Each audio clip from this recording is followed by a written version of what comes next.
acknowledged. And I'm very open in acknowledging that my perspective on human origins is influenced by my studies in the ancient Sanskrit writings of India, which talk of human civilizations having been present on Earth for many millions of years, which propose alternative theories of human origins based on consciousness rather than matter.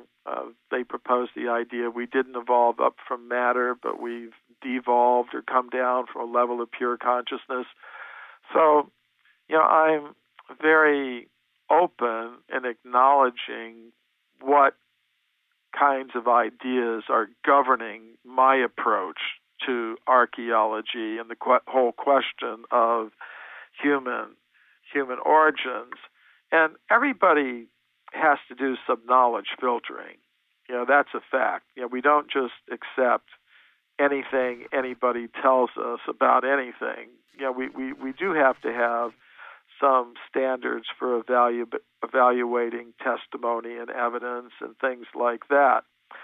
The problem comes in, the ideal thing would be that all people with their different perspectives and biases would agree on some common standards of evidence and judge evidence fairly by those common standards. That would be the ideal thing. But what happens in science sometimes is that there's a differential application of standards. And if you're in the majority and you're in a dominant position, you may be able to impose your standards on everyone. That can happen, and that's unfortunate. It's sort of like, say, a building inspector may have a book of codes, for building construction, for the electrical, the plumbing, everything like that. And if he applies those standards, the building inspector applies the standards equally to all cases that he investigates, that would be good. But if he starts going around treating his friends very leniently, even though they may have a building that isn't up to code, he says, no problem. And then he might go to someone else who he doesn't like and apply the same standards in a very strict way, so strict that nobody could get a building approved. That would be wrong. And unfortunately, I think that's the situation in the scientific world today. Those who support the Darwinian theory of evolution are now in the majority, and they use that in order to differentially apply the standards for evaluating evidence in such a way that they treat evidence that supports their theory very leniently, and evidence that contradicts their theory they treat according to an impossibly strict standard that no evidence could ever pass. So yes, that does go on. You talked a little bit about your meeting with Stephen Schwartz and Ingo Swann and your remote viewing work. Did you learn remote viewing? Well, apparently remote viewing is an ability that we all have. And the reason I was interested in this whole topic has to do with my whole approach to the question of human origins. As I say in my book, Human Devolution, before we even ask the question, where did human beings come from, we should first of all understand what a human being is. And today, many scientists will say a human being is simply a machine made of molecules. That's all there is to it. But I would say if we look carefully at all the evidence, we'll see, yes, matter, chemical elements, that's part of what a human being is.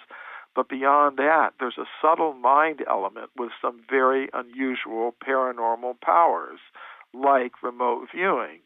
And then beyond that, there's a conscious self that can exist completely apart from matter.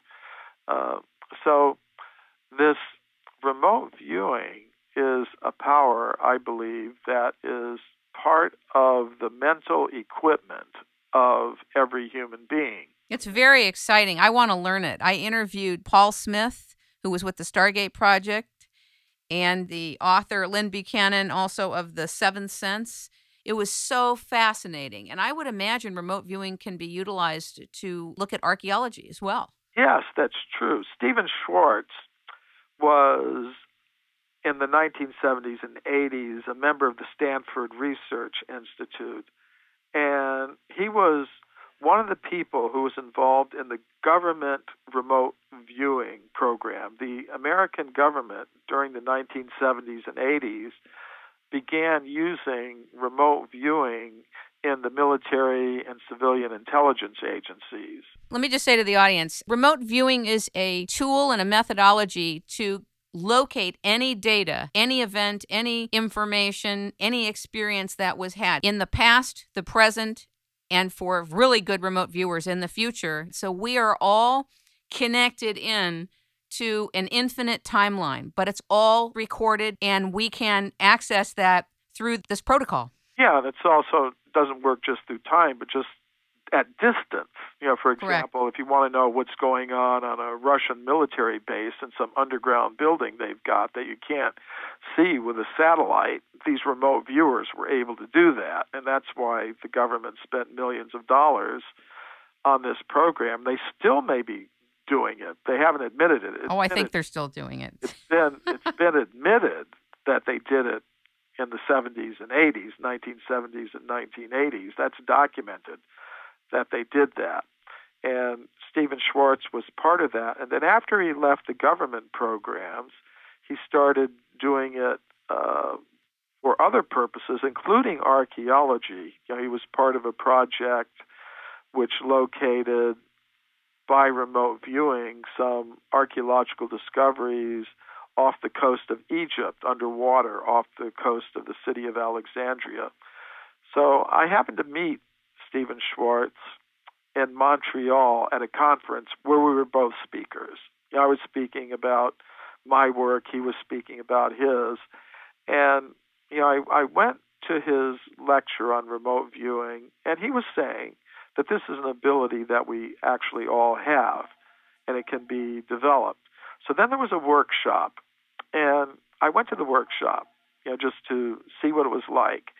And he did a very interesting experiment there. There were about 100 of us in the workshop, and he selected 3 people and told them go anywhere in the city within a 15-minute driving radius. In other words, get in a car, drive for 15 minutes, stop somewhere. And then he said, when you get to that place, try to mentally send the image of where you are back here to the hotel. And he also gave them, as they went out, a video camera and told them to videotape the place. So they went out and started driving away. For the next 15 minutes, we got some instruction from Stephen Schwartz about how to clear our minds in order to be receiving the imagery that was going to be projected at us. So after 15 minutes, he told us to start recording, writing down whatever imagery came into our minds. He said, don't analyze it, don't judge it, just write it down. So I did that. The first image that came to my mind was candle flames in red glass holders. And my mind was really trying to reject that image. I was convinced that people had gone to a bowling alley. Somehow or other, that's what I thought. But I decided, okay, no, I'm just going to do this the way it's supposed to be done. I'm just going to write down the imagery as it comes to me. I'm not going to criticize it. I'm not going to judge it. So I did that. And we were taken through a visualization where we were asked to record what we saw when we looked up, what we saw when we looked down, to the left, to the right, front, back. So I did it all, starting with the candles in the red glass holders. And then after some time, the people came back. And the videotape was played through a screen.